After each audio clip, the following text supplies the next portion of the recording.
Hello my dear friends, welcome back to English with Shamsa. I'm Shamsa talking to you. If you are a student preparing for banking exams, especially you're planning to start your serious preparation for mains exams, this video is for you. చాలా మంది banking exams prepare అయ్యే వాళ్ళలో prelims qualify అవుతారు, కానీ mains దగ్గర ఇబ్బంది పడతారు, మరీ ముఖ్యంగా ఇంగ్లీష్ దగ్గర. So this program and this video is for you. తెలియని వాళ్ళ కోసం నేను మళ్ళీ ఒకసారి చెప్తున్నాను, ప్లే స్టోర్లోకి వెళ్ళండి, English with Shyam sir app install చేసుకోండి. అక్కడ మీకు మాస్టర్ స్ట్రోక్ అనే కోర్స్ కనిపిస్తుంది. That course is exclusively for bank exams, especially mains. Sir ప్రిలిమ్స్కి మెయిన్స్కి డిఫరెన్స్ ఎక్కడ ఉంటుంది? సిలబస్ మారుతుందా ఇంగ్లీష్లో అంటే, ఇంగ్లీష్ సిలబస్ మారదు కానీ స్టాండర్డ్ ఆఫ్ ద క్వశ్చన్స్ మారుతుంది. ప్రిలిమ్స్లో గ్రామర్ వెయిటేజ్ ఎక్కువ ఉంటుంది, మెయిన్స్లో వొకాబులరీ అండ్ కాంప్రహెన్షన్ వెయిటేజ్ ఎక్కువ ఉంటుంది. దాన్ని దృష్టిలో పెట్టుకుని చాలామంది స్టూడెంట్స్ తను రిక్వెస్ట్ చేసిన తర్వాత I have taken the decision to give you the maximum possible support. Already mains exam రాయబోతున్న వాళ్ళకి ఒక ఎక్స్క్లూజివ్ ప్రోగ్రామ్ కూడా స్టార్ట్ అయింది. October 23rd అంటే నిన్న స్టార్ట్ అయింది, ఈరోజు second day. Already master stroke కోర్సులో మాక్ టెస్ట్లు కూడా యాడ్ అవుతున్నాయమ్మా. ఈరోజు కూడా మీకు మళ్ళీ ఒక మాక్ టెస్ట్ యాడ్ అవుతుంది.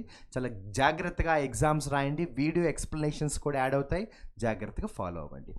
ఈ వీడియోలో మనం మెయిన్స్ ఎగ్జామ్స్కు సంబంధించిన ఒక most important section, that is fillers. ఈ ఫిల్లర్స్ అంటే చాలామందికి తెలియకపోవచ్చు. ఒక సెంటెన్స్ ఇస్తారు, 2 బ్లాంక్స్ ఉంటాయి. ఆ బ్లాంక్స్కి సంబంధించిన ఆప్షన్స్ ఇస్తారు, కరెక్ట్ ఆప్షన్ని ఫైండ్ అవుట్ చేయాలి. ప్రాబ్లం ఎక్కడ ఉంటుందంటే వొకాబులరీ వెయిటేజ్ ఎక్కువ ఉంటుంది. కాబట్టి వొకాబులరీ బాగా తెలియకపోతే ఫిల్లర్స్ చేయడం కొంచెం కష్టం. అలా అని వొకాబులరీ తెలియకపోతే ఇంకా క్వశ్చన్ వదిలేయాలా అంటే కాదు. There is a way, there is a plan B. అదేంటో మనం డిస్కస్ చేద్దాం. రన్నింగ్ నోట్స్ రాసుకుంటూ వీడియో చూడండి. My suggestion is, my dear friends, ఈ వీడియోలో నేను మీకు 2 క్వశ్చన్స్ మాత్రమే ఎక్స్ప్లెయిన్ చేయబోతున్నాను, but very important questions. Mains exams లెవెల్లో 2 క్వశ్చన్స్ చేద్దాం. క్వశ్చన్ నెంబర్ 1 బోర్డు మీద కనిపిస్తుంది. ఒకసారి నేను ఈ క్వశ్చన్ ఎక్స్ప్లెయిన్ చేసి ఆన్సర్ చెప్తాను, బట్ నేను నా ఆన్సర్ చెప్పే ముందు వీడియో పాజ్ చేసుకుని ఒకసారి మీరు ఆన్సర్ ఏంటో ఫైండ్ అవుట్ చేయండి.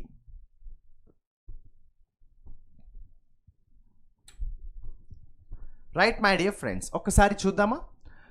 The Upanishads often regarded as the spiritual dash of Hindu thought delve into metaphysical notions that dash the boundaries between the self and the supreme reality. ఇప్పుడు జనరల్గా ఇంగ్లీష్ బాగా వచ్చిన స్టూడెంట్స్, వొకాబులరీ బాగా వచ్చిన స్టూడెంట్స్కి ఈ క్వశ్చన్ నార్మల్గా కనిపిస్తుంది. కానీ కొంతమందికి వామ్మో ఏంద్రా ఈ క్వశ్చన్ ఎలా ఉంది, ఉపనిషత్స్ అంటున్నాడు, మెటాఫిజికల్ అంటున్నాడు, సుప్రీం అంటున్నాడు, హిందూ అంటున్నాడు, స్పిరిచువాలిటీ అంటున్నాడు, ఏంద్రా బాబు నాకు ఈ క్వశ్చన్ అర్థం కాదు. సరే క్వశ్చన్ వదిలేద్దాం, ఆప్షన్స్ చూద్దాం. Substratum, conflate, ephemeron, obliterate, epigraph, attenuate. ఏంటి వొకాబులరీ అసలు? మరి ఎలా దీన్ని మనం ఎలా హ్యాండిల్ చేయాలి? వొకాబులరీ తెలియకుండా హ్యాండిల్ చేయగలమా అంటే నేను ఓపెన్గా చెప్తాను, వొకాబులరీ అన్నీ అందరికీ రావు, ఇంక్లూడింగ్ మీ. Nobody knows all the vocabulary, but what matters is కొన్నైనా తెలియాలి కదా. ఇప్పుడు ఇక్కడ ఆప్షన్స్లో 4 ఆప్షన్స్ ఉన్నాయి, ప్రతి ఆప్షన్లో 2 వొకాబులరీ ఉన్నాయి, అంటే మొత్తంగా ఇక్కడ 8 వర్డ్స్ ఉన్నాయి. నేను ఏమన్నానంటే ఈ 8 వర్డ్స్లో కనీసం నీకు ఒక 3 వర్డ్స్ 4 వర్డ్స్ తెలిసినా కొంతవరకు నువ్వు మేనేజ్ చేయగలవు కదా. అస్సలు ఒక్క వొకాబులరీ కూడా తెలియకపోతే ఇంక ఈ క్వశ్చన్ వదిలేయాలి నువ్వు. Correct? So what I'm trying to say is, కొన్ని వొకాబులరీ నేర్చుకుని ఎగ్జామ్కి వెళ్ళండి, అన్నీ అవసరం ఉండకపోవచ్చు. సరే, ఇప్పుడు ఈ క్వశ్చన్ని 2 రకాలుగా హ్యాండిల్ చేయొచ్చు. నువ్వు క్వశ్చన్ చదివి మీనింగ్ అర్థం చేసుకుని ఆప్షన్స్ చూసి మీనింగ్ బట్టి యూ కెన్ డిసైడ్. లేదు క్వశ్చన్ పక్కన పడేసి డైరెక్ట్గా ఆప్షన్స్లోకి వెళ్ళిపోవచ్చు. ఎలా సార్ అంటే మనందరికీ తెలుసు ప్లస్ మైనస్ ఫ్యాక్టర్ అని ఒక ఫ్యాక్టర్ ఉంటుంది. ఏంటది? ప్లస్ మైనస్ ఫ్యాక్టర్ అంటే ఏంటి సార్ అంటారా? జాగ్రత్తగా చెప్తా వినండి. ఆబ్లిటరేట్ అంటే ఏంటో తెలుసా? రిమూవ్ చేయడం. సో ఆబ్లిటరేట్ అంటే ఏంటంటే ఇక్కడ రాసిన చూడండి, ఆబ్లిటరేట్ అంటే ఏంటంటే తొలగించడం, రిమూవ్ చేయడం, నాశనం చేయడం, డిస్ట్రాయ్. అటెన్యూయేట్ అంటే ఏంటంటే తగ్గించడం, రెడ్యూస్ చేయడం. అటెన్యూయేట్ అంటే తగ్గించడం, రెడ్యూస్ చేయడం. డిమార్కేట్ అంటే విడదీయడం, డివైడ్ చేయడం, సపరేట్ చేయడం. ఇప్పుడు దీన్ని బట్టి మీకు ఏమర్థమైంది? ఆబ్లిటరేట్ మైనస్ వర్డ్, ఎందుకంటే మీనింగ్ చూడండి, నాశనం చేయడం అని వచ్చింది. Attenuate minus word, demarcate minus word, conflate plus word. Do you know the meaning of కాన్ఫ్లేట్?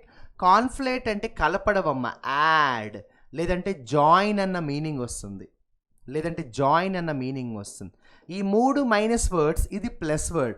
అక్కడే మీకు 99% గెస్ చేయొచ్చు కాన్ఫిడెంట్గా, ఏంటంటే option 1 is the right answer. నేను ఏమన్నానంటే ఈ 8 వొకాబులరీలో మీకు కనీసం 3-4 అన్న తెలియాలి కదా. అసలు నాకు వొకాబులరీ తెలియదు అన్నప్పుడు then what are you doing? మనం మెయిన్స్ ఎగ్జామ్ ఎలా రాయిపోతున్నాం మరి, ఓకేనా? రైట్. సో ఇక్కడ ప్లస్ మైనస్ ఫ్యాక్టర్ బట్టి ఒక షార్ట్ కట్ దొరికింది కాబట్టి మనం ఈజీగా ఫస్ట్ ఆప్షన్ అని ఫైండ్ అవుట్, ఆన్సర్ని మనం ఫైండ్ అవుట్ చేసాం. బట్ కాన్ఫిడెన్స్ లేదు అనుకున్నప్పుడు there is no way, you have to read the sentences, understand the meaning of the sentence. ఒకసారి మళ్ళీ చెప్తారా వినండి. కాన్ఫ్లేట్ అంటే కలపడం, జాయిన్. ఆబ్లిటరేట్ అంటే నాశనం చేయడం, డిస్ట్రాయ్. అటెన్యువేట్ అంటే తగ్గించడం, రెడ్యూస్. డిమార్కేట్ అంటే విడదీయడం, సపరేట్. సబ్స్ట్రాటమ్ అంటే ఏంట్రా అంటే పునాది, ఫౌండేషన్, బేసిస్. సబ్స్ట్రాటమ్ అంటే పునాది, basis.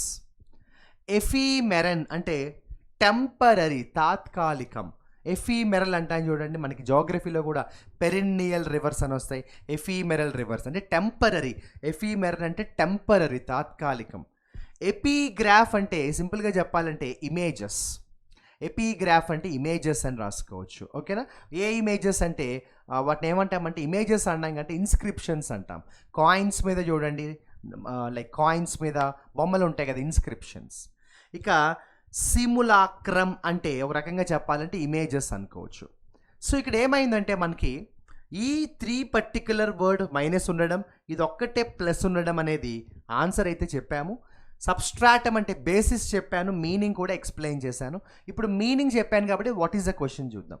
The Upanishads often regarded as the spiritual dash of Hindu thought. అసలు హిందూ థాట్కి స్పిరిచువల్ బేసిస్ ఏంటి అంటే ఉపనిషత్సే కదా, అంతేనా? హిందూ ఆలోచనలకు పునాది, బేసిస్ ఏంటి? ఉపనిషత్స్. సో అక్కడ బేసిస్ అన్నాడు కాబట్టి substratum is a right word. తర్వాత ఏమన్నాడు? ఈ ఉపనిషత్స్ వల్ల ఏమవుతుందంటే delve in to metaphysical notions that dash the boundaries between self and supreme. మనకి దేవుడికి మధ్యలో ఉన్న ఆ గ్యాప్ని తగ్గిస్తుంది, కలుపుతుంది. కలపడాన్ని ఏమంటాం? కాన్ఫ్లేట్. అంటే ఒక్క ముక్కలో సెంటెన్స్ మీనింగ్ చెప్పాలంటే ఉపనిషత్స్ వల్ల మనకి దేవుడికి మధ్యలో ఉన్న గ్యాప్ తగ్గి మనము దేవుడు ఒకటవుతాం. The meaning is that. ఇప్పుడు మరి మీరు మీ ఒపీనియన్ చెప్పండి. వొకాబులరీ తెలియకుండా ఆన్సర్ చేయగలమా అంటే అన్ని వొకాబులరీ తెలియక్కర్లేదు, బట్ కనీసం 50% 40% అయినా తెలిసి ఉండాలి కదా. So this is the answer. Option 1 is the answer my dear friends. Running notes అయితే రాసుకోండి. Okay, question number 2 is on the screen. ఒకసారి మీరు వీడియో పాజ్ చేసుకుని ఆన్సర్ ట్రై చేయండి. ఓకే, సేమ్ ఇందాక చేసిన ప్రాసెస్ ఇక్కడ కూడా ట్రై చేద్దామా? క్వశ్చన్ని పక్కన పెట్టి ఆప్షన్స్ చూద్దామా? వాడు ఏమన్నాడు చూడండి ఒకసారి. మొల్లిఫై అన్నాడు, ఎక్సాసర్బేట్ అన్నాడు, నల్లిఫై అన్నాడు, ఫార్టిఫై అన్నాడు. మీకు మీనింగ్ తెలుసా? సరే నేను చెప్పేస్తా, టైం తక్కువ ఉంది. మొల్లిఫై చేయడం అంటే కోపాన్ని తగ్గించడం, కోపంగా చిరాగ్గా ఉన్న వాళ్ళని తగ్గించడం. మొల్లిఫై అంటే పెసిఫై తెలుసా? పెసిఫై. ఎక్సాసర్బేట్ అంటే పాడు చేయడం. సో మీరు ప్లస్ మైనస్ ఫ్యాక్టర్ చూస్తారా? మొల్లిఫై అనేది ఏంటంటే ప్లస్ వర్డ్ రా, ఎందుకంటే కోపాన్ని తగ్గించడం అంటే ప్లస్ కదా. ఎక్సాసర్బేట్ అంటే నాశనం చేయడం, అంటే ఆల్రెడీ బ్యాడ్గా ఉన్నదాన్ని ఇంకా బ్యాడ్గా చేయడం. ఎక్సాసర్బేట్ అంటే ఇంకా పాడు చేయడం. నల్లిఫై అంటే క్యాన్సిల్ చేసేయడం, రద్దు చేసేయడం, రిమూవ్ చేసేయడం, అది కూడా మైనస్. ఫార్టిఫై అంటే బలాన్ని ఇవ్వడం, ఇది ప్లస్. ఫార్టిఫై చేయడం అంటే బలాన్ని ఇవ్వడం, స్ట్రెంగ్త్ ఇవ్వడం, ఇది ప్లస్. ఇక్కడ ఏమైంది? 2 మైనస్ 2 ప్లస్లు వచ్చాయి. అసలు ఒకసారి ఒక పని చేద్దాం ఆగండి, ఈ పక్కకి వెళ్ళే లోపల ఒక పని చేద్దాం ఆగండి. వాడు దేని గురించి మాట్లాడుతున్నాడు? Unchecked deforestation, unscientific agricultural practices. అంటే ఇష్టం వచ్చినట్లు చెట్లు నరికేయడం, అలాగే unscientific agricultural practices have severely dash the fertility of the land. చెప్పండి, ఇక్కడ ప్లస్ వర్డ్ ఉండాలా మైనస్ వర్డ్ ఉండాలా? ఖచ్చితంగా ఇక్కడ మైనస్ వర్డ్ ఉండాలి. ఎందుకంటే భయంకరమైన డీఫారెస్టేషన్ చేయడం వల్ల, ఇష్టం వచ్చినట్టుగా అన్సైంటిఫిక్ పద్ధతిలో వ్యవసాయం చేయడం వల్ల భూమికి ఉండే ఫెర్టిలిటీ డాష్, అక్కడ ఏముండాలి? మైనస్ ఉండాలి. కాబట్టి ప్లస్ ఉన్న ఆప్షన్స్ తీసేద్దాం మనం, ప్లస్ ఉన్న ఆప్షన్స్ తీసేద్దాం. ఇప్పుడు 2 ఆప్షన్స్ మిగిలాయి మనకి. ఎక్సాసర్బేట్ మిగిలింది, నల్లిఫై మిగిలింది. 2 మైనస్ వర్డే. ఎక్సాసర్బేట్ అంటే ఆల్రెడీ పాడైపోయినది, ఇంకా పాడైపోవడం. నల్లిఫై అంటే పూర్తిగా రిమూవ్ చేయడం. ఇక్కడ మీకు ఈ పాటికి ఆన్సర్ తెలిసిపోతుంది. ఫెర్టిలిటీని నల్లిఫై చేయడం ఏంటి, ఫెర్టిలిటీని ఎక్సాసర్బేట్ చేయడం అనేది బెటర్ ఆప్షన్ కదా? లేదు, మీకు అది డౌట్ వచ్చింది. ఒక పని చేయండి, ఈ పక్కకు రండి. డీస్టెబిలైజ్ చేయడం అంటే మైనస్ చేయడం. Destabilize is a minus word.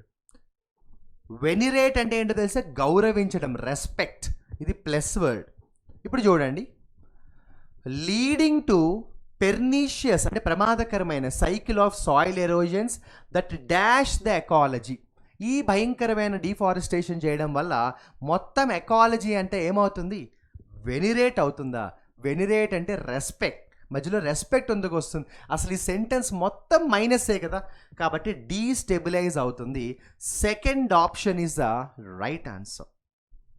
My dear friends, master stroke అనే మన ప్రత్యేకమైన కోర్సులో మెయిన్స్ ఎగ్జామ్స్ని దృష్టిలో పెట్టుకుని ఇలాంటి ప్రాక్టీస్ క్వశ్చన్స్ చాలా మనం రికార్డెడ్ వీడియోస్ని యాడ్ చేయడం జరుగుతుంది. నేను మాస్టర్ స్ట్రోక్ కోర్స్ లింక్ డిస్క్రిప్షన్లో ఇస్తాను, అది మీరు క్లిక్ చేస్తే మాస్టర్ స్ట్రోక్ కోర్స్కి వెళ్ళొచ్చు.